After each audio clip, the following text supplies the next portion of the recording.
Warning, story has gore. My average interest in the human body began as a young teen, but it was so subtle. It began with tiny things, taking apart mechanical devices, remotes, electronics, even in bed. A bed. I was so curious. I just wanted to know what made up these things, what made them move, come alive, and do what they do. It was such a fantastic mystery, pulling apart a computer to find millions of parts that hum and vibrate. The only problem that I could never put the mess of bolts and bits back together. Eventually, my parents got sick of me destroying things in the house. They would buy me books and try to quell my unrestrained desire to pull apart objects. Sadly, that only subdued me for so long.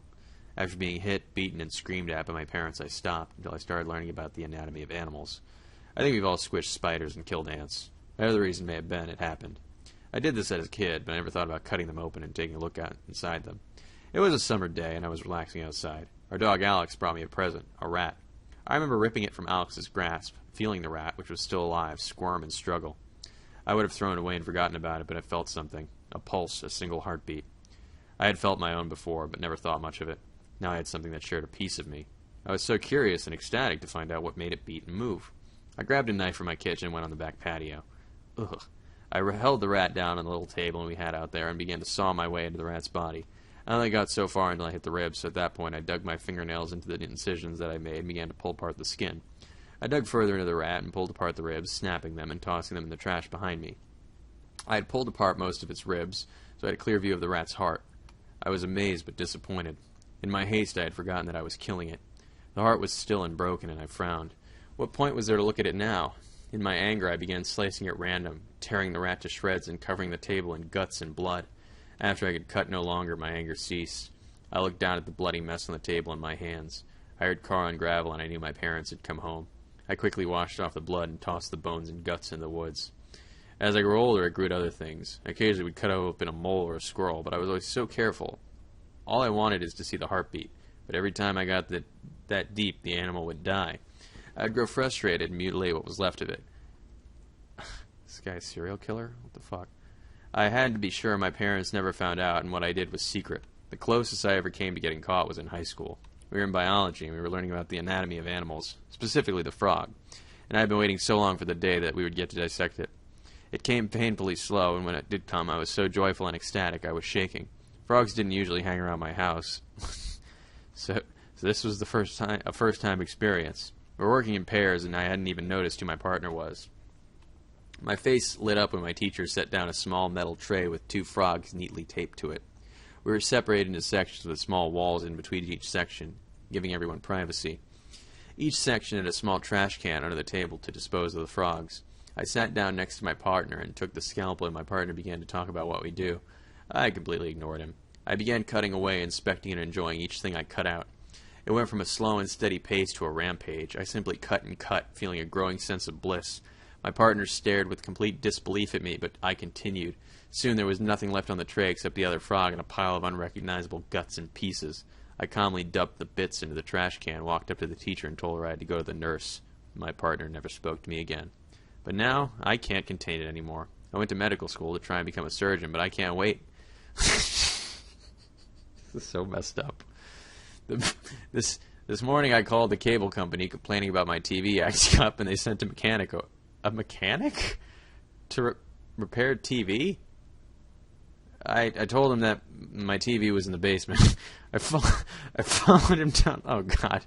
I followed him down the stairs. Before he could ask where the TV was, I took a metal baseball bat and hit him over the head.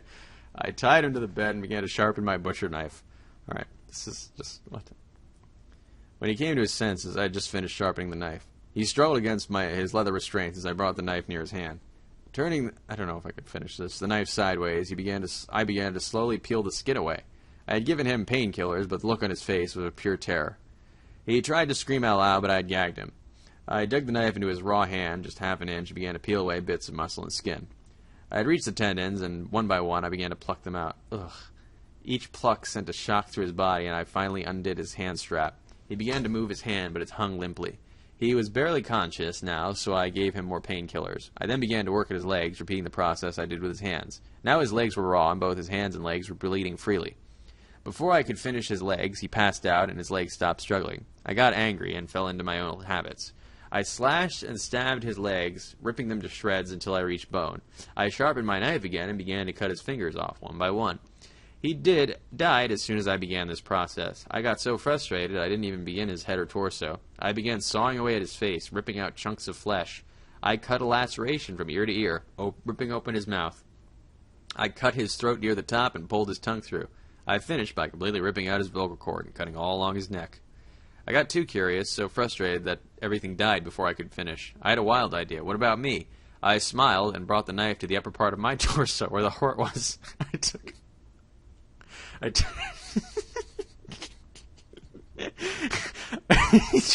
as many painkillers as I could and began to cut and cut. Looking down at my bloody torso, I felt pure and utter joy. And then it happened. I pulled out a small red object and it gave a single beat. One slow and utter beat. Then it stopped.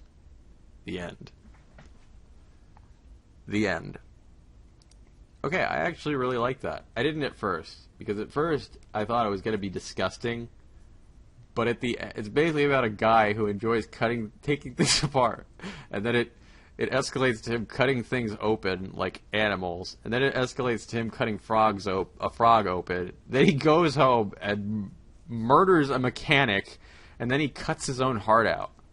I gotta say, just for spirit, that was really good, because I was losing my nerve at the end of that story because of how disgusting it was. But then at the end, it was just like, okay, wow, wow.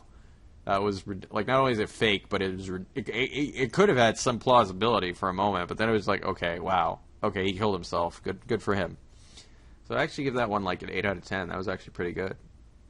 In a really disgusting way, but pretty good.